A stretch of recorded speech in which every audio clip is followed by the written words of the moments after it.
नमस्कार दोस्तों, आज के हमारे इस वीडियो में हम आपके लिए जया एकादशी व्रत की पौराणिक कथा लेकर आए हैं। एक समय भगवान श्री कृष्ण और युधिष्ठिर महाराज के बीच अत्यंत महत्वपूर्ण संवाद हो रहा था। धर्मराज युधिष्ठिर बोले, हे भगवान, आपने माघ मास के कृष्ण पक्ष की षटतिला एकादशी का अत्यंत सुंदर वर्णन किया। अब आप कृपा करके माघ शुक्ल एकादशी का वर्णन कीजिए। इसका क्या नाम है, इसके व्रत की क्या विधि है और इस व्रत में किस देवता को पूजा जाता है। भगवान श्री कृष्ण कहते हैं, हे राजन, इस एकादशी का नाम जया एकादशी है। इसका व्रत करने से मनुष्य ब्रह्म हत्या आदि पापों से छूटकर मोक्ष को प्राप्त होता है तथा इसके प्रभाव से भूत पिशाच आदि योनियों से मुक्त हो जाता है।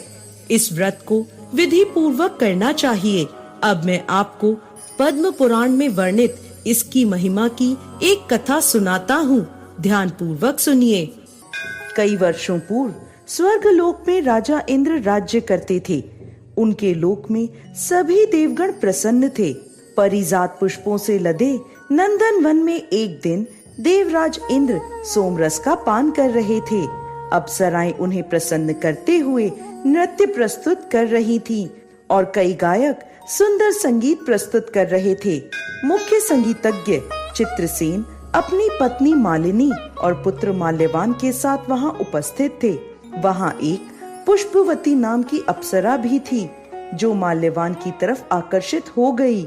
उन दोनों को एक दूसरे के प्रति आकर्षित देख देवराज इंद्र क्रोधित हो गए और बोले, हे मूर्ख, तुम दोनों मुझे प्रसन्न करने का आडंबर कर रहे हो, लेकिन तुम दोनों की एक दूसरे के प्रति आसक्ति मुझे स्पष्ट दिख रही है। इस भरी सभा में तुम दोनों ने मेरा अपमान किया है। मैं तुम्हें श्राप देता हूँ। तुम दोनों इसी क्षण पिशाच योनि धारण कर लोगे, पति पत्नी के रूप में मृत्यु लोक में जाओगे और वहाँ अपने पाप कर्मों का फल भुगतोगे। इंद्रदेव के कठोर वचन सुनकर माल्यवान और पुष्पवती अत्यंत लज्जित हुए और उसी क्षण वो दोनों पृथ्वी लोक पर हिमालय के शिखर पर पिशाच के रूप में आ गए। चारों ओर बर्फ ही बर्फ थी, ना खाने को कुछ था और ना ही पीने को। वो ठंड से कांप रहे थे। उन्होंने एक गुफा में शरण ले ली।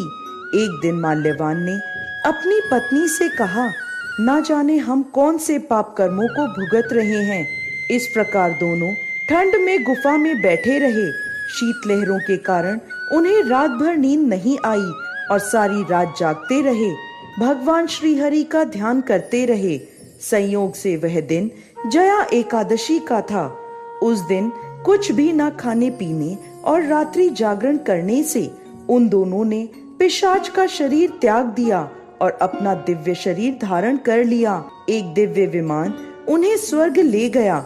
उन्हें देखकर देवराज इंद्र आश्चर्य में पड़ गए और पूछने लगे, तुमने ऐसा कौन सा पुण्य किया है जो तुम्हें मेरे इस श्राप से मुक्ति मिल गई। तब माल्यवान बोला, हे राजन, यह तो भगवान श्रीहरि की कृपा से हुआ है।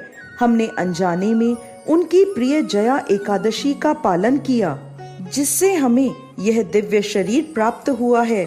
यह सुन इंद्रदेव बोले, श्री हरि की भक्तिमय सेवा से मैं तुम्हें स्वर्ग में पुनः स्थान प्रदान करता हूँ। इसलिए मनुष्यों को इस परम कल्याणकारी जया एकादशी का निष्ठा और श्रद्धा पूर्वक पालन करना चाहिए। इस दिन किया गया उपवास जीवात्मा को वैकुंठ की प्राप्ति करवाता है। जो भी व्यक्ति इस कथा का श्रवण या पठन करते हैं, उन्हें अग्निष्ठोम यज्ञ का फल प्राप्त होता है। जय श्री हरि विष्णु।